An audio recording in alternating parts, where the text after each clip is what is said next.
ಇದು ರಾಜಕಾರಣದಲ್ಲಿ ರಾಜಕೀಯ ನಡೀತಾ ಇದೆ. ಕೆಲವರು ನಮ್ಮವರೇ ಮಾಡಿರೋದು ತಪ್ಪಿಗೆ ಇವ್ರಿಗೆ ಸ್ಥಾನ ಸಿಕ್ಕಲಿಲ್ಲ.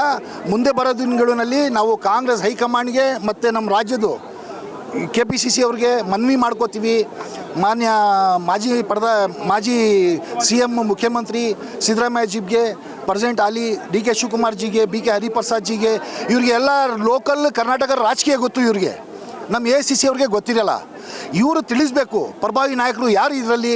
ಟಾಪ್ 10ನಲ್ಲಿ 10 ಜನ ಇದ್ದಾರೆ ಅಂದರೆ 10 ಜನದಲ್ಲಿ ಯಾರು ಪ್ರಭಾವಿ ಲೀಡರ್ ಅಂತ ಗುರುತಿಸ್ಬಿಟ್ಟು ಇವ್ರು ಹೇಳಿಕೆ ಹೇಳಬೇಕಾಗಿತ್ತು. ಇವತ್ತುವರೆಗೂ ಯಾವತ್ತಿಂದ ಕಾಂಗ್ರೆಸ್ ಉದ್ಭವ ಆಗಿದೆ ಆವತ್ತಿಂದ ಸುಮಾರು ಅನೇಕ ಜನ ತಪ್ಪು ಮಾಡ್ಕೊಂಡೇ ಬಂದಿದ್ದಾರೆ. ಬೇರೆ ಪಕ್ಷದಿಂದ ಬಂದಿದ್ದಾರೆ, ಈ ಪಕ್ಷಕ್ಕೆ ಬಂದಿದ್ದಾರೆ. ಆವಾಗ ಹೇಳಿಕೆ ಎಲ್ಲ ಬಿಟ್ಬಿಟ್ಟು ಇವತ್ತು ಯಾವುದೋ ಒಂದು ತಪ್ಪು ಮಾಡಿದಾರೋ ಇಲ್ವೋ ದೇವ್ರಿಗೆ ಗೊತ್ತು, ಅವ್ರಿಗೆ ಗೊತ್ತು.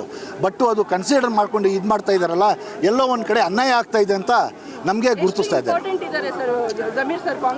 ಕಾಂಗ್ರೆಸ್ಗೆ ಅಷ್ಟೇ ಇಂಪಾರ್ಟೆಂಟ್. ಇವತ್ತು ನಿನ್ನೆ ರಾಜ್ಯ ಮಟ್ಟಕ್ಕೆ ಹುಬ್ಳಿ, ಧಾರವಾಡ, ಬಳ್ಳಾರಿ, ಬೆಳಗಾಂ, ಬಿಜಾಪುರ ಎಲ್ಲ ಕಡೆ ಅನೇಕ ಜಾಗ, ಮೈಸೂರು, ಚನ್ನಪಟ್ಟಣ, ಮಂಡ್ಯ ಎಲ್ಲ ನಡೀತಾ ಇರೋದು ನೋಡಿದ್ರೆ ಮುಂದೆ ಬರೋದಿಂದ 28ದು ಯೋಚನೆ ಮಾಡ್ತಾ ಇಲ್ಲ. ಯಾರ್ದೋ 4 ಜನದ ಮಾತು ಕೇಳ್ತಾ ಇದ್ದಾರೆ. ಅದು ಎಲ್ಲೋ ಒಂದು ಕಡೆ ತಪ್ಪಾಗ್ತಾ ಇದೆ ಅಂತ ಹೇಳೋಕ್ಕೆ ಬಯಸ್ತಾ ಇದ್ದೀನಿ. ನನಗೆ ಕಾಂಗ್ರೆಸ್ ಮೇಲೆ ಪ್ರತಿಯೊಂದು ನಾನು ತುಂಬ ಚಿಕ್ಕ ವಯಸ್ಸಿನಿಂದ ಇದ್ದೀನಿ.